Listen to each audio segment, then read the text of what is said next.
Bada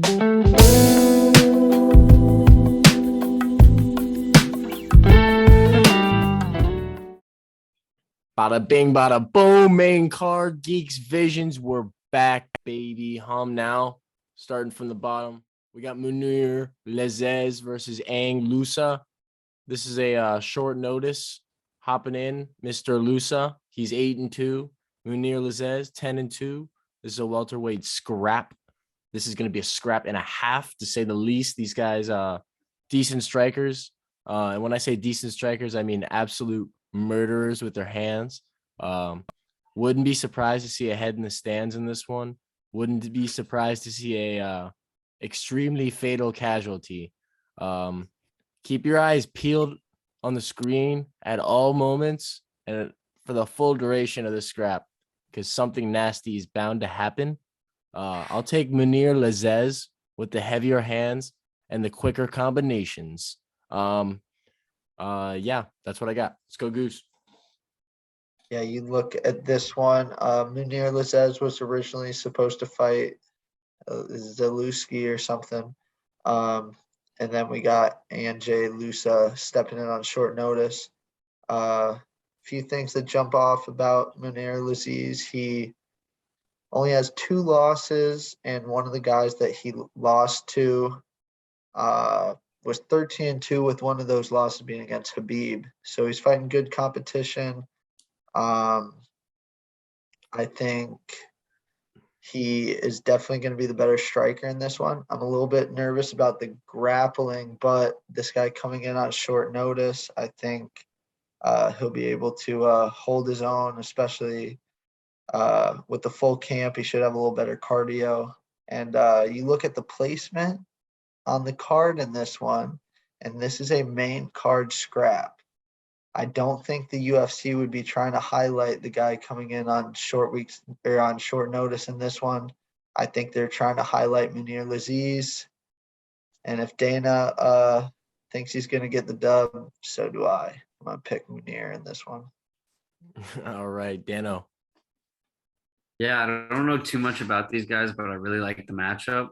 Lezzes, who his last fight was a loss by knockout, but I think both these guys have good chins. They both got pop, and at the welterweight division, that's a good recipe to have a good fight. I feel like if you get too heavy, you can't really stand and bang for 3 rounds, but welterweight's like a good weight to where they can wear it and both deliver it. So I don't have a say in this one, but this one's going to be a hell of a fight. All right, Fish. Yeah, so this fight, Tj Lusa stepping in, short notice, training at Sanford MMA, and he was on Dana White Contender Series and lost unanimous decision to Jack Della Maddalena. But guy's never been finished. But Munir, I think he's going to come out heavier hands, 8 knockouts, never been subbed. I'm going to go with the guy with a little bit more UFC experience. And I just think he hits harder. He gets the job done. All right. Yeah, let's move on to the next scrap. This one should be a good one as well. We've got Pat Sabatini versus Tj Laramie. Tj Laramie 12-4. Pat Sabatini 16-3. It's a featherweight scrap. Pat Sabatini is going to be the more effective wrestler. A lot of top control, I predict, in the future. Tj Laramie, though, dangerous guy. He's got a guillotine in his bag. So shout out to TJ for that. Maybe he grabs another one. I don't count this guy out of this fight completely. Maybe the odds count him out all the way, but I think he might be a live dog. I'm not going to bet it, but I wouldn't be surprised to see something crazy happen. I'm not putting Pat Sabatini in any of my big parlays, but I do think that Pat Sabatini is going to do enough to get a decision, maybe a submission. These guys play around on the ground a little bit. It's definitely going to be in Pat's world. But TJ Laramie, I think he's still dangerous, man. On the feet, he throws some diverse stuff. He's got a couple of knockouts on his record. So it's going to be a good scrap. But give me Pat Sabatini in this matchup. Let's go, Fish. Yeah, so TJ Laramie, Dana White Contender Series, Season 4 alumni. He had a TKO. I think it was a doctor's stoppage. But 7 knockouts, been knocked out twice. He's got 2 subs and been subbed 1 time. Sabatini, Laramie's 0-1 in the UFC. Sabatini, 3-0 in the UFC. He's beat Tristan Connolly, Jamal Emmers, and then Tucker Lutz, all in 2021. So, I mean, hard to go against a guy at Renzo Gracie. 10 subs, never been subbed, and I think he's got it. He's on a streak. Let's go.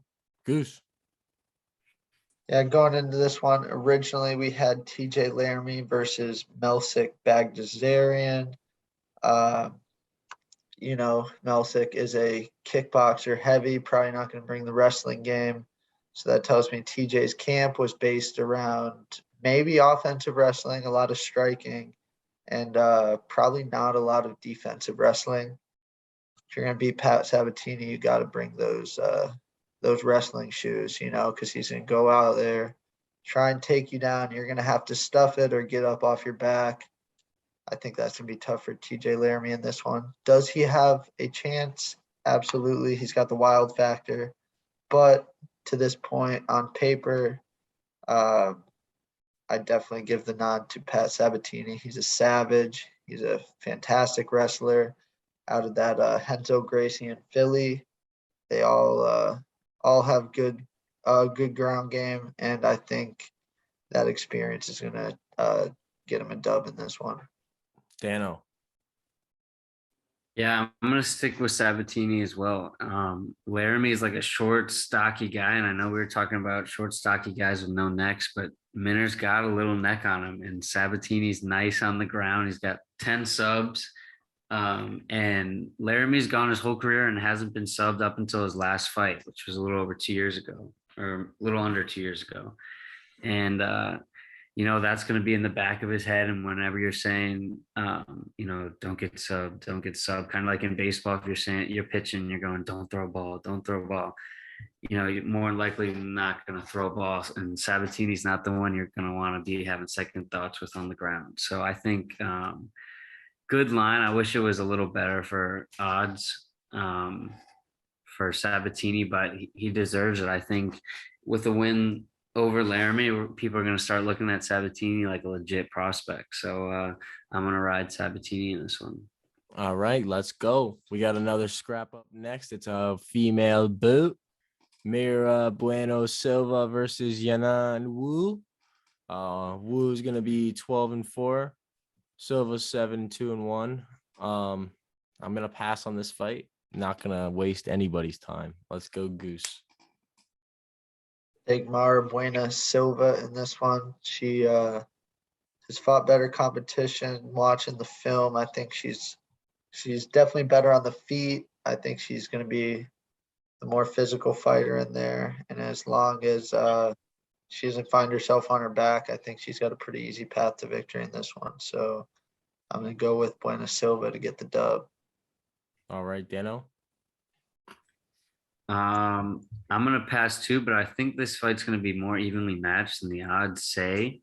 And with a women's fight at main card, this drastic of odds, I'm going to stay away from it. Yeah, always take a little stab at the dog. I feel you. Fish. I'm riding with Myra Buena Silva, 2-2-1 in the UFC, training out of Chute Box. She's never been finished, 5 subs, 1 knockout. And Wu Yanan, she has 7 knockouts, been knocked out once, 2 subs, never been subbed. She's out of Tiger Muay Thai. Odds are crazy on this one, but I'm just going to say I think Myra's going to get the dub. But that's about it. All right, let's cook up to this next one. We got an absolute scrap and a half, if I don't already say that enough. Miguel Baeza out of MMA Masters in Miami is going to be stepping in against Andre Fialho out of Sanford, also down here in South Florida. So we got the matchup of the Floridians going down. It's going to be striker's delight. If I can predict correctly, I mean, Miguel Baeza is just so diverse. Probably definitely the better fighter in this matchup. I'm not going to lie. If you have to look at everything and lay it out, I see my Miguel Baeza probably being better. But as this fight goes on, Andre Fialho, I feel like is going to come on, and his damage is going to start to be felt. And I feel like Miguel Baeza, we said it in his last fight that he's going to be winning. He's going to be winning. I hope he doesn't get knocked out. And, things kind of went that way. I feel like this fight, it's just to earn my trust back. That's all I have to say. Miguel Baeza, he kind of lost my trust in this little skid he's on. I like Fialho late rounds in this fight. Maybe even beating out that end of that second round and third round to a decision. So I'm gonna ride Fialho in this one. Let's go, Goose. Yeah, man. I kind of feel for Baeza because he was scheduled originally to fight Diego Lima in the spot, and then Diego Lima decided he's had a good career and he just retired on him in camp. So in steps Andre Fialho, and it's interesting because Andre Fialho kind of reminds me of Chaos Williams, who just knocked out Miguel Baeza. He's going to walk forward. He's going to throw some bombs with the hands. I think Baeza is going to have a hard time getting comfortable in there. And I think if this fight ends early, it will be at the hands of Andre Fialho. If it goes to a decision, I think Baeza probably wins. He's going to outvolume him. He's going to hit him with some leg kicks, but he keeps his head on the center line a little bit too much. He gets hit a little bit too much.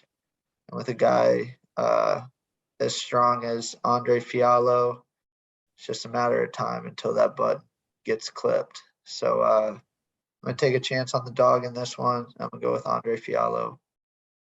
Yeah, I mean, I see the fight playing out. I just see Fialho walking him down. I feel like the only thing he really needs to be drilling in these camps is those leg kicks, because those leg kicks are severe. I'll give Baeza that. That is serious, man. They don't call him Caramel Thunder for nothing. Dano. So with Fialho, like debuting, going 3 rounds with Pereira, that's pretty impressive. Even though he got the loss, that's pretty impressive. And then we got Baeza, who I think both these fighters are similar, that they like their style is they're gonna give one to take one. And I think Fialho is just too big to play that game with. Like, he's got the stockier neck, like the bigger chin, where Baeza's kind of got skinny chin that he leaves out there and can get clipped like we've seen. I think Fialho's got it later in the rounds. We've seen Baeza gas. And other than that, I just think Fialho's just going to be too big for him, bigger power. Maybe not quicker, but the punches will be more effective. So I'm going to go Fialho. All right, let's hear the flip side to this guy. Boss? Fish? So I like underdog Fialho, but Miguel, I wanted him to win MMA Masters, dude. Local to where we are. Been there a couple times, seen him in person, so it's hard to go against him.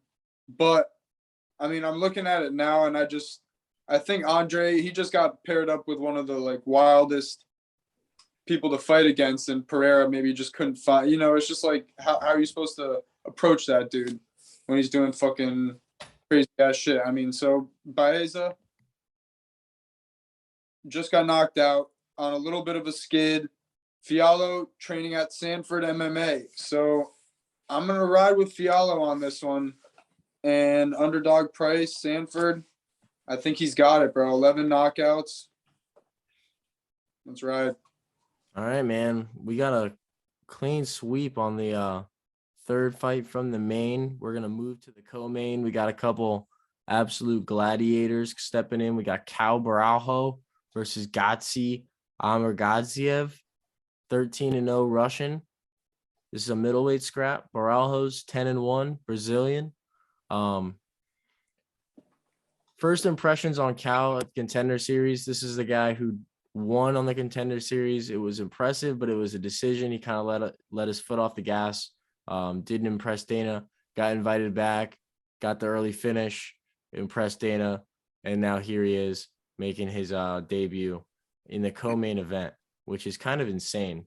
But this fight night isn't the exact most dynamite. So, but here he is. So, but I think that there's a reason for this. This guy is so athletic, and I think if this guy can just get his mental right, this guy can be a serious problem because everything that he does is lightning quick. All of his strikes are like extremely technical and put together. This guy's dangerous, man, and he's elusive as fuck. So I took Cal in this. I saw that he dropped it. I think it may be a little bit of an underdog, if I'm not mistaken. It's a closer line. I think that he can do anything in this fight, man. Like at any moment, he can turn off this guy's lights. Godzi, on the other hand, of course, great. He's 13-0. I just don't think that his record's as good as seen. I don't think that he's very proven. So I like Cal in freak moments in this fight. I mean, it's just too big of a stage right now for him not to perform, I feel like. So give me Cal, underdog money, and let's go Dano. Yeah, I'm gonna ride the underdog again. I'm gonna go with Cow as well. I think that we could see classic Russian undefeated fighters come in and wrestle, but I think that his ground game is pretty good. Like you said, he's athletic. He's gonna be able to get back up, and from the Contender Series fights, he's like an emotional fighter, kind of like Nate Diaz, where he's like mad in the octagon and throwing punches and shrugging his shoulders. And I think that that's going to be able to either expose him in this fight, or it's going to like get him to the finish. And I think that if that works, I could see a finish. He's got hands on him, and just like you said, super athletic dude. And he's like scary ass dude with a neck tat. So like anything goes with him. I like the dog pick. Maybe inside the distance, that even bumped the odds even more, but I like the dog pick. Goose. I'm taking the neck tat because I don't know how to say his opponent's name. Just kidding. I am taking Chow Burhelio because I think he is better on the feet. And I was looking at his record and everything. He also, I don't think he'll have too many problems on the ground. He did a submission or a grappling matchup with one Jailton Almeida and made it the full time and just lost based on not being able to escape one of the submission attempts in a certain amount of time, which he eventually did get out of. And then he put a submission attempt on Jailton Almeida. If you know anything about Jailton Almeida, they call him the Brazilian Habib because he goes in there and gets it done in one round typically. So you mix that with the fact that Omar Godzi hasn't exactly fought the best competition. He looked good on the Contender Series, but that's just one fight. We've got a chance to see two of Chow Borgelio's fights. He came back. He's going to be used to this stage now. It's going to be his third time fighting in the Apex. And I think that, especially at dog value, I like the odds on Chow on this one. Yeah, and for Goose, there's no escaping the Contender Series debut fading. Fishman, break it down. So, Godzi Omar Godziev. We got a undefeated prospect making his debut from the Dana White Contender Series, Season 5. He got a sub. But Baralo, he's never been finished. Both these guys have never been finished, but Baralo's got the better striking. And like Goose said, I didn't even know that he had that grappling until I see it now with Jailton. Jailton is a dominant force on the ground, and that makes me like this underdog pick even more. But so within a month span, got 2 wins. Now he's at the real show at a co-main event spot. Kind of crazy. Both these guys making their debut and lined up in the spot, but I think Baralo's got it. Yeah. All right. Let's move into the main event. This one's an absolute rematch and a half. Vicente Luque versus Belal Muhammad. Belal Muhammad on a recent tear as of late, 20-3 overall. off a huge 3-round hold down session where he exposed Stephen Thompson for the karate boy that he is. Also beat Damian Maia, also beat Diego Lima, and then of course he had the no decision with Leon Edwards with the weird eye poke situation. The win streak goes on though. Belal has been hot. You cannot deny the facts. On the other hand, Luque also on a tear. Luque's coming off Michael Chiesa Darstroke, a Tyron Woodley Darstroke. Randy Brown, that fight was epic. I mean, waited for the hand to come right off the ground, delivered a devastating knee to the dome, led up with a whole bunch of pounds to the dome piece, got the stoppage there. I also got the stoppage over Nico Price. So, I mean, Luque's looking prime. He already has beat Belal in their previous matchup by first round knockout. If you haven't seen that, I recommend definitely seeing that. I might be able to pull it up. I got Luque. I'm all over Luque in this matchup, man. I think Luque comes out. I think a lot of it's mindset. I think that Belal's going to try to convince himself that he's ready for this, but in reality, Luque's hotter than he's ever been, and Luque already beat him. So confidence level through the roof. If Belal takes him down, he's going to be fishing for subs. On the feet, Luque's going to be throwing heavy hands, and no doubt Belal's going to have a lot of hesitancy in this fight. It's normal, and it happens to all these guys. That's what they say. I'm buying it. If Belal wins this, then I guess I'm gonna have to eat some words because I'm not really on this Belal train right now, man. I think that he's just added up a good slate of W's. I think he's just rode a really slick path. So let's go on to Fishman here. So what I see in this main event matchup is Belal's kind of like the grinded out type of fighter, and Luque is a finisher. This dude is, I mean, he's got 29 fights. He has 19 finishes, 11 knockouts, never been knocked out, 8 subs, and has been subbed twice. Belal only has 5 finishes. His last 2 wins were unanimous decisions, Stephen Wonderboy Thompson, Damian Maia. But he is on a little bit of a streak. He's on 6 or 4 wins before the eye poke with Leon, where I think he was getting beat with the striking, and 2 after, so with Wonderboy and Maia. But Luque, man, like you said, Chiesa, not a lot of people can say they subbed Chiesa. Woodley, that was towards the end of his skid. But, yeah, Luque was basically whooping Woodley's ass so bad, and when Woodley hit the ground, I felt like he didn't even want to ground and pound him, so he just dropped in that slick Darce, and I thought that was awfully nice of him. But Vicente Luque has got this. He's a dog, and we're riding him. Yeah, facts, Goose. Fellas. I'm picking Belal in this one.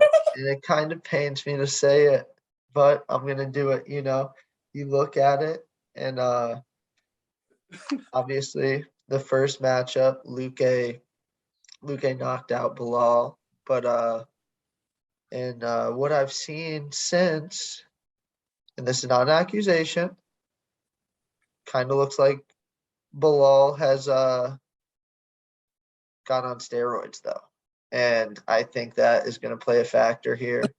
You know, he's cut up. He's got the acne now that he's developing as he gets older.